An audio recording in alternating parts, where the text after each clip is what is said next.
Hey guys, Coach Seán here, and in this week's episode of Coach Seán On, we are talking about that all-important 30-minute anabolic window. You know what I'm talking about. At the end of a workout, you've got 30 minutes to get enough protein into you, or that workout is clearly going to be a waste of time.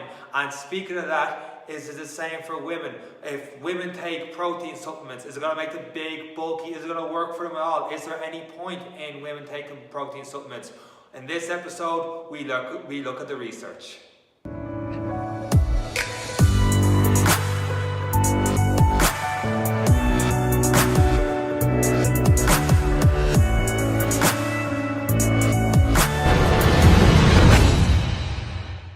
So you've just got in that killer workout. You know you've pushed yourself, you've sweated, you've pushed hard, you can feel a lot better after getting that session in, and now you've realized, I have got to get my protein in right now. You've left the protein shaker at home, or you haven't got protein in your gym bag, and the race truly begins. You've got to get protein into you right now before that 30-minute anabolic window shuts and you've completely wasted that last hour in the gym.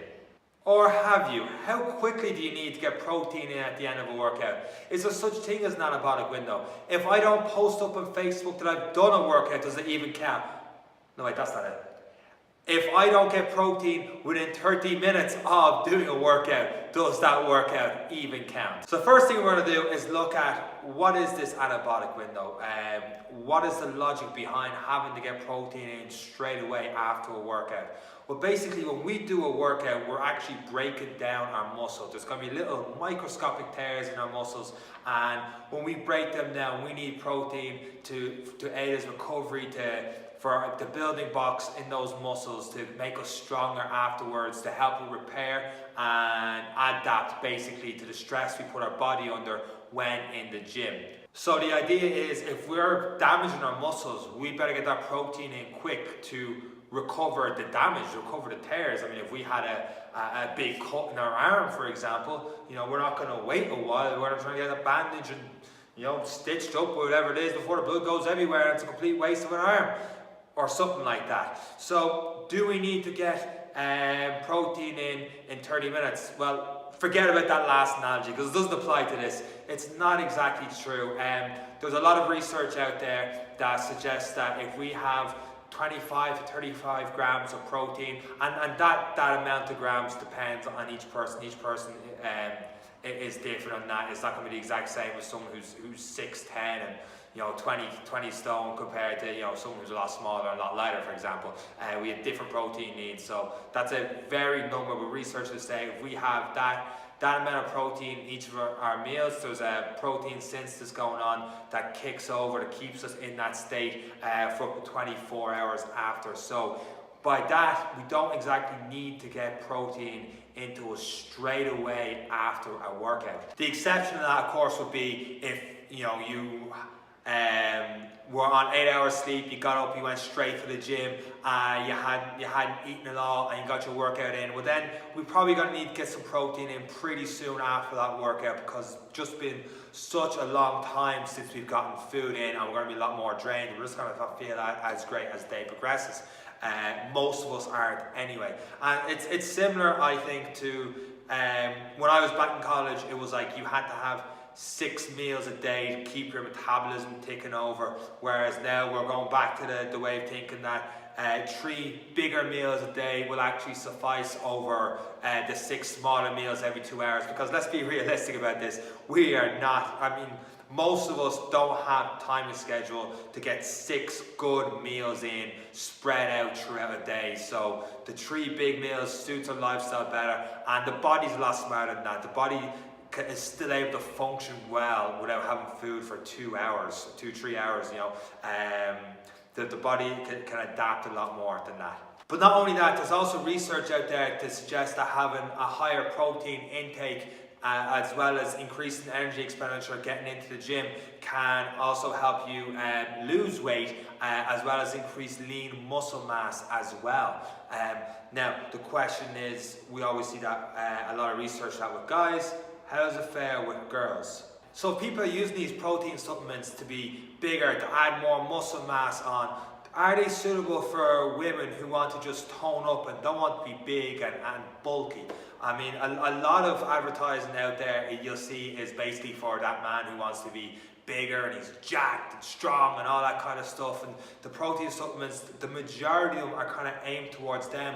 And when it comes to women, it's more about fat loss and the diet protein and the different fat loss pills and all this other stuff to make them lose weight. But are protein supplements good for women to use? And when I say that, I don't mean that from what I see in terms of the advertising of protein supplements more aimed at men as opposed to women. The research also says the same. There's not actually that much research done for women and how it affects their body taking protein supplements. For example, Wayne Campbell, professor of nutrition science and senior author on the study on the effect of whey protein supplementation on body composition changes in women, says that whey protein supplementation, when combined with physical activity, is shown to be an effective strategy to achieve a leaner body composition in men. But notably, females are underrepresented in this line of research. 68% of studies in the most cited whey protein supplementation review included only males, and we wanted to focus on what this means for women. So what was the conclusion to that study? Well, they found out that women taking whey protein supplements didn't get big and bulky. There was a slight improvement to their lean muscle mass without affecting or influencing their fat mass. But that also involved a reduction in their energy intake. That study wasn't done with, okay, keep everything the same, just add protein to your meals and there won't be a change in that. So we need to find that balance of adding protein, taking away some stuff as well, and how much protein do we need to add per person, being a little more specific than the 25 to 35 grams of protein per meal I was talking about earlier. So to find that balance, the recommended daily allowance is 0.8 grams of protein per kg body weight. But newer research is saying that should be a lot closer to 1.2 and 1.6 grams of protein per kg body weight. And that depends 100% on the individual and their goals. Which brings us to our main question. Are protein supplements just a waste of money? Well, I mean, ideally, if you can get your 25, 35 grams of protein in each and every meal you have, and have your 3-4 meals or whatever it is a day, and you're always getting a good protein source, then you might not need protein supplements. But the most important word in that last sentence there was ideally. And you know, we're just in this world and everything's all hectic and hustle and all this kind of stuff, and the long hours working and the commute's always twice as long. It's very hard to always have good protein sources in. So protein supplements do have an importance there if you're not getting the right protein or have time to get the right protein in throughout your day. If you work at home or something like that, great, a lot easier. But for the most of us, protein supplements can be an advantage that way. Now, when's the best time to take protein supplements? Well, there's research out there to say that if you have just protein supplement by itself and you have it as an extra meal, that there might be a tendency to put on weight. And if your goal is to lose weight, then obviously that's not good, because the protein supplement, when you're having it you're basically using it in that respect as an extra meal. Some great advice I heard from a strength and conditioning coach, Joe DeFranco in America, and a recent podcast. He talked about the best time to have a protein shake is if your goal is to lose weight, to have that protein shake just before a meal, and if your goal is to pack on more muscle and size and consume more calories, you should have that protein shake straight after your meal, and that way it's a lot easier to get your protein in, and that way it's just easier to control how many calories you're having, as opposed to having it as an extra meal and then feel more hungry later or not as hungry later, depending on your goals. Whereas if you have it all in one go, and like we talked about earlier, the protein says it's always kicking over unless you go a very long period of time without food. So we know we don't definitely need to get protein into us 30 to 45 minutes after a workout if we've eaten within a reasonable time before we've got the workout in.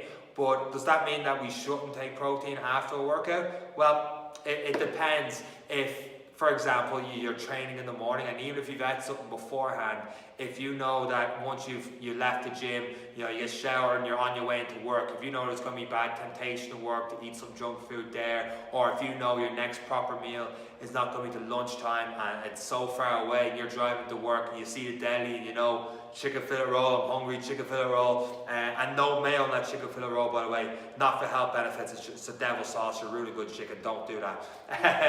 But that'd be a good idea to have a protein shake there to help tie yourself over until your next meal where you can get a good protein source in from there. So I hope you guys got some good information out of this video on when you should be taking protein supplements, help you reevaluate your thinking when it comes to protein supplements. I don't own any particular protein supplements, by the way. I'm not pushing them at you. This is just the research I've come across.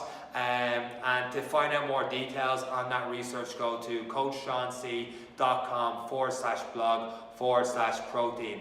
And there you'll find a blog pretty similar to what I've said now, apart from all the rambling, more concise than this. And as well as that, there's links to all different research that I've found online when it comes to the consumption of protein supplements. And it's not, research is not the be all end all, so take everything with a small grain of salt and see how it works for you. And that's it from me, from Coach Seán. Take care.